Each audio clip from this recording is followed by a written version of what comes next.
मैं तुम्हारे दिए हुए सारे काम खुशी से करना चाहता था, लेकिन पता नहीं क्या सोचकर तुमने मुझे ज़्यादा काम ही नहीं दिए। ज़्यादातर रातों में तुमने मुझे शराब की बोतलें लेने ही भेजा था। बहुत साल पहले एक दिन जब तुमने अपनी कमीज़ मेरे हाथों में थमा दी थी, तो बहुत खुशी से मैंने उसे तुम्हारे कमरे की खोटी में टांग दिया था। उस दिन उस दिन मैंने धीमे से उसे सूंघ लिया था। तब से एक गंध मेरे जहन में रहने लगी। फिर माँ के कहने पर वह कमीज मैंने किसी को दे दी। भादों के उन दिनों में मैं देर तक उस आदमी को खोजता रहा जिसे तुम्हारी कमीज पहनने में आ जाए। इसके बाद मैं जब भी किसी को गले मिलते हुए देखता हूँ तो मुझे तुम्हारी कमीज बहुत याद आती है।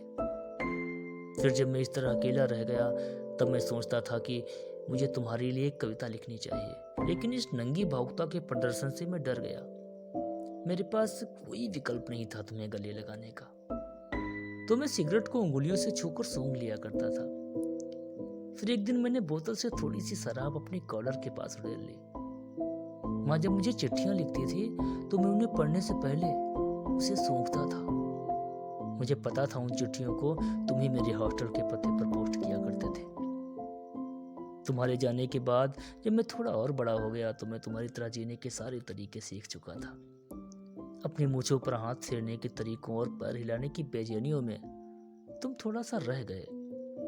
अब जब भी किसी रात को मैं करवट बदलता हूँ तो दीवार पर एक खोटी घड़ी देखता हूँ और उस पर लटकती हुई एक तस्वीर। बहुत सालों बाद अब जाकर मैं समझ पाया कि वक्त के साथ तुमने अपनी गंध बदल ली थी।